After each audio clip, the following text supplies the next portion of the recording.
The wind screamed through the pine trees, its icy claws tearing at the mountain air, threatening to freeze anything in its path.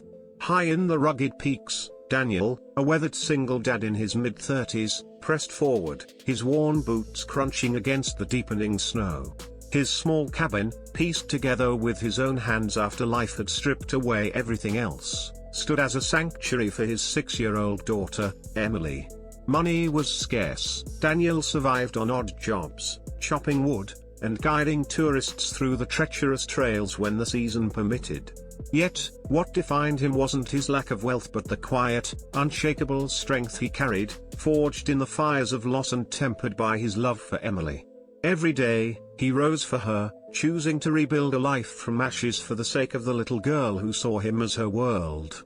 That evening, with a storm brewing, Daniel scoured the trails for firewood, the cold biting at his knuckles. A faint cry cut through the wind's howl, soft at first, like a trick of the mind, then louder, raw with fear. His heart kicked into gear. He followed the sound, pushing through snow-laden branches until he saw her, a woman, no older than 30, slumped in a snowbank near a cliff's jagged edge. Her ankle was twisted at a sickening angle, her expensive winter jacket torn, her lips trembling as she tried to call out. She looked like she'd wandered straight out of a city penthouse into this wild, unforgiving place. Daniel dropped his bundle of wood without hesitation and ran to her side. "Hey, don't move. I've got you," he said, his voice calm but firm, kneeling beside her. Her wide, frightened eyes met his, and relief washed over her pale face. He shrugged off his coat, wrapping it around her shivering frame, and carefully lifted her into his arms. The snow fell thicker now, blinding the path ahead, but Daniel knew these mountains better than his own scars. Every muscle strained as he pushed through the blizzard, his breath clouding in the freezing air, until the faint glow of his cabin came into view. Inside, the warmth of the fireplace enveloped them, chasing away the storm's bite. Emily, her eyes bright with curiosity, bounded over, tugging at Daniel's sleeve. "Daddy, who's she?" she whispered, her voice a mix of wonder and concern. "A guest, sweetheart," Daniel said softly. "Someone who needs our help." The woman, whose name was Claire, rested in the cabin for days. Emily, ever the caretaker, brought her blankets, read her bedtime stories, and insisted on helping with everything from stirring soup to fetching water. Slowly, the fear in Claire's eyes thawed, replaced by gratitude as she watched the little girl's earnest kindness. Daniel, too, tended to her with quiet care, checking her ankle and keeping the fire roaring. What he didn't know, what he couldn't have guessed, was that Claire wasn't just any woman. She was one of the country's youngest billionaires, heiress to a sprawling empire of hotels and investments. But in this simple cabin, stripped of her titles and wealth, she was just Claire, a stranger saved by a man who asked for nothing in return. As the days passed, Claire observed Daniel closely. She saw the way he lived, not just survived, but lived, with a purpose that money couldn't buy. He ate sparingly so Emily could have more, his patched boots barely holding together, yet he carried himself with a quiet dignity. Emily's laughter filled the cabin, her eyes shining with a joy that came not from toys or wealth but from her father's unwavering love. One evening, as the storm began to ease, Claire sat by the fire, her ankle still tender but healing. "Why do you live like this?" she asked, her voice soft but searching. "You're strong, smart. You could be in the city, earning more, giving Emily everything." Daniel looked at her, his gaze steady, the firelight flickering across his rugged face. "I tried that life once," he said. "It broke me. Out here, I give Emily what matters, peace, honesty, a father who's here, not chasing things that don't last. The world might see us as nothing, but to her, I'm everything. That's enough." His words hit Claire like a thunderbolt. For years, she'd built a fortress of wealth and power, yet felt emptier than ever. Now, in this humble cabin, sitting across from a man with so little, she glimpsed a richness she'd never known.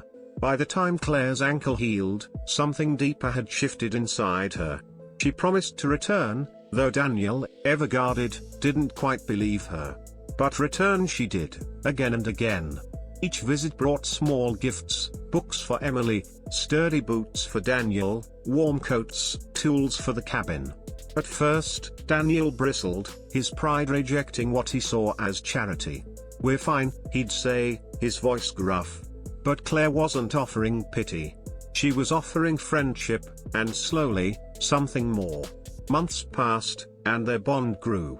Emily adored Claire, often asking if she could stay forever, her small hands tugging at Claire's sleeve. Daniel, cautious but softening, couldn't ignore the warmth in his chest when Claire laughed or the way her eyes lingered on him with quiet admiration. Still, he reminded himself of the chasm between them. He was a mountain man, a single dad scraping by. She was a billionaire, her life woven into skyscrapers and boardrooms. Their worlds felt impossibly far apart. Yet fate has a way of ignoring titles. One crisp evening, under a sky blazing with stars, Claire sat with Daniel outside the cabin.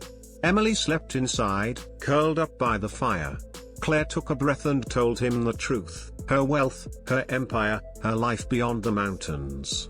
Daniel froze, his pride stinging. He pulled back, the weight of their differences crashing over him. "You're from another world," he said, his voice low, almost wounded. "We don't fit." Claire met his gaze, unflinching. "Daniel, all my wealth means nothing compared to what I found here. You didn't just save me that day, you showed me what life really is. I don't want to change you or Emily. I just want to be part of this, if you'll let me." Silence hung heavy between them, the crackle of the fire the only sound. Daniel looked at Emily's sleeping form through the cabin window, her head resting on a blanket Claire had brought. In that moment, he saw it clearly, this wasn't about money or status. It was about family, love, and second chances.